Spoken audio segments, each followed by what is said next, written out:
First గుర్తుపెట్టుకోండి, artificial intelligence వలన IT జాబులకు మించి నాన్ ఐటీ జాబ్స్ పైన ఎఫెక్ట్ ఉంటుంది.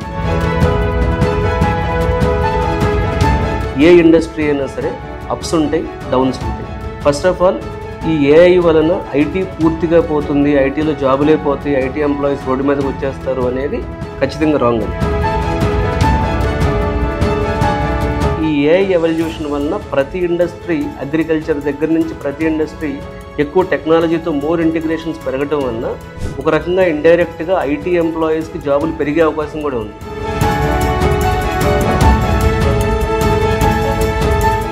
చాలామందికి డౌట్ ఏంటంటే ఆర్టిఫిషియల్ ఇంటెలిజెన్స్ వలన సాఫ్ట్వేర్ జాబులు పోతాయి, సాఫ్ట్వేర్ జాబులే ఉండవు, లే ఆఫ్లు అయిపోతాయి, ఐటీ ఇండస్ట్రీ షేక్ అయిపోతుంది, అసలు ఫ్యూచర్ ఆఫ్ ఐటీ ఎలా ఉంటుంది, ఫ్యూచర్ ఆఫ్ సాఫ్ట్వేర్ ఇండస్ట్రీ ఎలా ఉంటుంది అనే డౌట్స్ చాలామందికి ఉన్నాయి.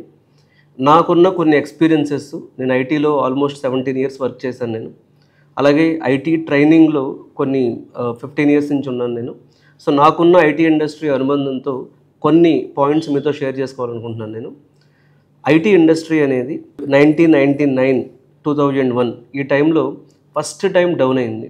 Y2K ఇష్యూ వలన డౌన్ అయింది. ఆ Y2K ఇష్యూ వచ్చినప్పుడు కంప్యూటర్లు పోతాయని, సాఫ్ట్వేర్ ఇండస్ట్రీ ఫ్యూచర్ ఉండదని చెప్పి చాలామంది అనుకున్నారు. సో ఆ Y2K ఇష్యూని సాల్వ్ చేయడానికి అప్పట్లో కొన్ని కొత్త టూల్స్, సాఫ్ట్వేర్లు, ప్రోగ్రామ్స్ వచ్చినాయి.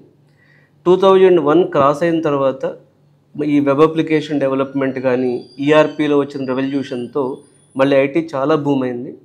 మళ్ళీ 2008లో గ్లోబల్ రెసిషన్ అంటే గ్లోబల్ క్రైసిస్ వచ్చినప్పుడు, అంటే ఫస్ట్ ఆర్థిక మాంద్యం, ప్రపంచ ఆర్థిక మాంద్యం వలన 2008లో ఐటీ ఇండస్ట్రీలో చాలామంది జాబ్స్లో తీసుకోలేదు. నాకు తెలిసి 2007, 8, 9 ఆ ప్రాంతంలో చాలా ఐటీ జాబ్స్ అనేవి ప్లేస్మెంట్సే లేవు కాలేజెస్లో. బయటకు వచ్చి నేర్చుకున్న వాళ్ళకు కూడా 2009, 10 దగ్గర నుంచి జాబ్స్ వచ్చినాయి. 10లో వచ్చినాయి ఎక్కువ జాబ్స్ మళ్ళీ. అంటే 8లో ఎవరైతే బీటెక్ కంప్లీట్ చేశారో వాళ్ళు చాలా సఫర్ అయ్యారు. మళ్ళీ మనకు కోవిడ్ టైంలో, అంటే 21 కాదు 20 గురించి మాట్లాడుతున్నాను. ఫస్ట్ కోవిడ్ అనౌన్స్ చేసినప్పుడు కొన్ని రోజులు అసలు ఎవరిని రిక్రూట్మెంట్ చేయలేదు. మళ్ళీ అదే 21లో ఎంత రిక్రూట్మెంట్ జరిగిందంటే ఒక 5-6 సంవత్సరాలకు కావాల్సిన రిక్రూట్మెంట్ అంతా 21లో చేసేసారు. 21లో ఇక జాబ్స్ అన్నట్లుగా గ్రో అయింది మార్కెట్. మళ్ళీ 23, 24, 22 మిడ్ నుంచి, 22 అక్టోబర్ నుంచి ఇప్పటి వరకు హైరింగ్ అనేది తగ్గింది. సో దీనికి కారణాలు ఆర్టిఫిషియల్ ఇంటెలిజెన్సే.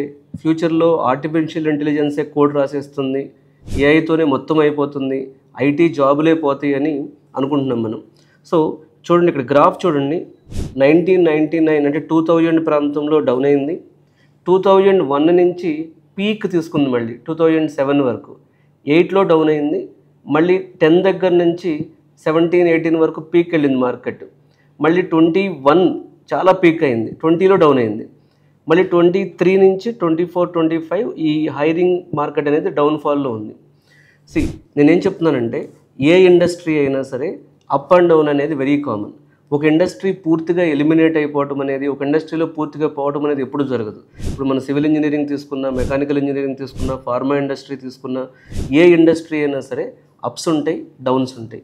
ఫస్ట్ ఆఫ్ ఆల్ ఈ ఏఐ వలన ఐటీ పూర్తిగా పోతుంది, ఐటీలో జాబులే పోతాయి, ఐటీ ఎంప్లాయీస్ రోడ్డు మీదకి వచ్చేస్తారు అనేది ఖచ్చితంగా రాంగ్. అది ఏమవుతుంది అంటే ఫస్ట్ గుర్తుపెట్టుకోండి, ఆర్టిఫిషియల్ ఇంటెలిజెన్స్ వలన ఐటీ జాబులకు మించి నాన్ ఐటీ జాబ్స్ మీద ఎఫెక్ట్ ఉంటుంది. ఎందుకంటే ఈ ఏఐ అనేది ఆటోమేషన్లో ఒక పార్ట్. ఇది ఆటోమేషన్ ఎక్కడ జరుగుతుంది? ప్రతి చోట జరుగుతుంది. ఇప్పుడు కాల్ సెంటర్స్ అన్నీ పోయి మనం చాట్ ద్వారా, లెట్స్ ఇప్పుడు మీరు ఓలా క్యాబ్ ఎక్కారు, సో మీకు ఏదైనా ప్రాబ్లం ఉంది, సో ఒక చాట్ వాడుతున్నారు. ఇటువరకు ఏం చేసేవాళ్ళు, మనం కాల్ సెంటర్కి ఫోన్ చేసేవాళ్ళు. లేకపోతే మీరు స్విగ్గీలో ఆర్డర్ ఇచ్చారు, చాట్తో ఇంటరాక్ట్ అవుతున్నారు. కాల్ సెంటర్కి కాల్ చేయటాలు ఇవన్నీ తగ్గిపోయినాయి. అంటే ఫస్ట్ ఈ ఏఐ ఎఫెక్ట్ వలన కానీ, ఐటీలో వచ్చిన అడ్వాన్స్మెంట్ వలన కానీ ఫస్ట్ ఎఫెక్ట్ అయింది ఎవరు? కాల్ సెంటర్స్ వాళ్ళు ఎఫెక్ట్ అయ్యారు. ఇట్లా అన్ని ఇండస్ట్రీలో, అంటే మీరు అకౌంటింగ్కి వెళ్ళినా, లేకపోతే ఫార్మా ఇండస్ట్రీలోకి వెళ్ళినా, లేకపోతే లాయర్ ఫీల్డ్లోకి వెళ్ళినా, ఒక ఇండస్ట్రీ అని లేదండి, ప్రతి ఇండస్ట్రీలకు ఏఐ ఆటోమేషన్ వస్తుంది. అంటే ఒక ఫీచర్ కింద యాడ్ అయిపోతుంది. ఎప్పుడైతే ప్రతి ఇండస్ట్రీకి ఏఐ వస్తుందో, మీరు ఏ ఇండస్ట్రీలో, ఈ ప్రపంచంలో ఉన్న ఎక్కడ జాబ్ చేస్తున్నా, మీరు ఏ బిజినెస్లో ఉన్నా సరే, మీ బిజినెస్లో ఏఐ ఆటోమేషన్ వచ్చి తీరుతుంది. మీరు టీచింగ్ ఫీల్డ్లో ఉన్నారు, టీచర్స్ని ఏఐ ఏం చేయలేదు అనుకోకండి. సో టీచింగ్ ఫీల్డ్ మొత్తాన్ని ఏఐ ట్యూటర్స్ రీప్లేస్ చేసే తొందరలోనే ఉంది. ఎందుకంటే ఒక టీచర్ ఎంతమంది మీద కాన్సన్ట్రేట్ చేయగలడు? క్లాస్లో 30 మంది 40 మంది. ఏఐ టీచర్ వస్తే, ఏఐ ట్యూటర్ వస్తే ఒక్కొక్క పర్సన్కి ఏఐ ట్యూటర్ డెడికేటెడ్గా టైం ఇచ్చి ఇంప్రూవ్ చేయొచ్చు. సో టెక్నాలజీ అప్డేట్ అనేది ప్రతి ఇండస్ట్రీకి వస్తుంది. So only IT employees effect అవుతారు అనేది చాలా రాంగ్. ఇంకొకటి చెప్తున్నాను నేను, ఈ ఏఐ ఎవల్యూషన్ వలన ప్రతి ఇండస్ట్రీ, అగ్రికల్చర్ దగ్గర నుంచి ప్రతి ఇండస్ట్రీ ఎక్కువ టెక్నాలజీతో మోర్ ఇంటిగ్రేషన్స్ పెరగటం వలన ఒక రకంగా ఇండైరెక్ట్గా ఐటీ ఎంప్లాయీస్కి జాబులు పెరిగే అవకాశం కూడా ఉంది. అయితే మీరు ఐటీలో ఉన్నా, ఏ ఇండస్ట్రీలో ఉన్నా సరే, ఆ ఇండస్ట్రీలో కాంప్లెక్స్ టాస్క్లు మీరు చేయగలిగితే మిమ్మల్ని ఏఐ ఇప్పుడప్పుడే 20-30 ఇయర్స్ వరకు టచ్ కూడా చేయలేదు. మీరు ఓన్లీ సింపుల్ టాస్క్లు, రిపిటేటివ్ టాస్క్లు, రెడెండెంట్ టాస్క్లు చాలా ఈజీగా సాల్వ్ చేసే వర్క్లో కానీ మీరు ఉంటే, మీరు ఏ ఇండస్ట్రీలో ఉన్నా సరే మిమ్మల్ని ఏఐ అనేది మీ జాబ్ని రీప్లేస్ చేస్తుంది. సో మనం ఇప్పుడు ఫోకస్ చేయాల్సింది ఏంటంటే, మోర్ కాంప్లెక్స్ టాస్క్ల మీద ఫోకస్ చేసిన ఎవరికైనా సరే ఏఐ ఎఫెక్ట్ అనేది అసలు పడదు. సో ఏఐ ఎఫెక్ట్ అనేది ఐటీ మీద ఉంటుంది అనేది మనం ఎక్కువగా మన ఇన్స్టాగ్రామ్, యూట్యూబ్లో చూస్తూ ఉంటాం. ఏఐ వలన ఐటీ జాబులు క్రియేట్ అయ్యే ఛాన్స్ కూడా ఉంది. ఏఐ వలన చాలా నాన్ ఐటీ జాబులు కూడా పోతాయి. ఐటీ జాబులు కూడా పోవని అనట్లేదు. ఐటీ ఇండస్ట్రీ అయినా దీనికి అతీతం కాదు. ఐటీ ఇండస్ట్రీ అయినా, నాన్ ఐటీ ఇండస్ట్రీ అయినా, ఏ ఇండస్ట్రీ అయినా సరే మీరు సింపుల్ టాస్క్లో ఉన్న వర్క్లో ఉంటే మాత్రం ఇంకా more advanced and complex things ఉండే వర్క్లోకి వెళ్ళటం బెటర్. సో దీనికి ఒకే ఒక్క దారి అప్స్కిల్లింగ్. అంటే మీరున్న ఏరియాలో ఇంకా కాంప్లెక్స్ థింగ్స్ ఏంటి, ఇంకా ఎఫెక్టివ్గా వర్క్ ఎలా చేయొచ్చు అన్న అప్స్కిల్లింగ్ అనేది మనం కంటిన్యూస్గా చేస్తే ఎవరికి ఏ ఇబ్బంది ఉండదు. ఇది నిజం కాబట్టే ఉదాహరణ చెప్తాను. ఇప్పుడు ఏఐ వల్ల మైక్రోసాఫ్ట్లో లే ఆఫ్ అని, గూగుల్లో లే ఆఫ్ అని రోజు చూస్తున్నాం మనం. ఇది నిజం కాబట్టే ఇవాళ ఇండియా మొత్తం మీద తీసుకోండి, ఇవాళ ఇప్పుడు ఐఐటి అడ్వాన్స్ రిజల్ట్ నిన్నే వచ్చింది. అతనితో ఆల్ ఇండియా టాప్ 1 వచ్చిన అతనితో ఇంటర్వ్యూ తీసుకుని అతను చెప్పింది ఏంటంటే, ఐఐటి ముంబైలో బీటెక్ కంప్యూటర్ సైన్స్ జాయిన్ అవుతానని చెప్పాడు. కావాలంటే మీరు ఇంటర్వ్యూ చూడండి పేపర్లో.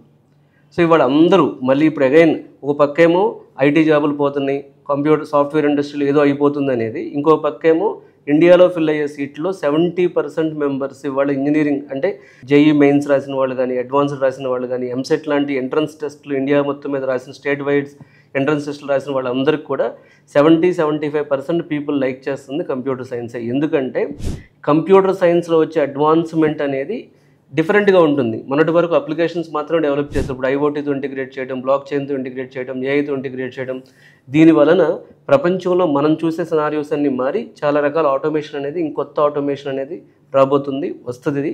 సో కాబట్టి ఐటీ జాబుల్లో ఏదో అయిపోతుంది అనేది ఒక మిత్ అనేది ఖచ్చితంగా ట్రూత్ ఇది. సో ఇది మిత్ కాబట్టే మళ్ళీ అందరూ కంప్యూటర్ సైన్స్ సీట్లు తీసుకుంటున్నారు. మీకు కంప్యూటర్ సైన్స్ బ్రాంచ్ తీసుకోవాలి అనే డౌట్స్ ఏమైనా ఉన్నప్పుడు, కంప్యూటర్ సైన్స్ బ్రాంచ్ తీసుకోవాలా వద్దా, తీసుకుంటే ఏ స్పెషలైజేషన్ తీసుకోవాలనే డౌట్ ఉన్నా, లేదు మీరు ఐటీలో ఉన్నారు మీకు ఏదైనా ఎఫెక్ట్ అయ్యే ఛాన్స్ ఉందన్న డౌట్ ఉన్నా సరే, సో ఈ కెరీర్ గైడెన్స్ విత్ రమణలో కింద డిస్క్రిప్షన్లో వచ్చే నెంబర్కి కాల్ చేస్తే సో మీకు నా అపాయింట్మెంట్ ఇవ్వడం జరుగుతుంది. సో ఫర్దర్గా మనం డిస్కస్ చేయొచ్చు. సో మీరు ఎలాంటి అప్స్కిల్ ఉంటే మీకు హెల్ప్ అవుతుంది అనేది నా ఎక్స్పీరియన్సెస్ మీతో షేర్ చేసిన అవకాశం వస్తుంది. Thank you.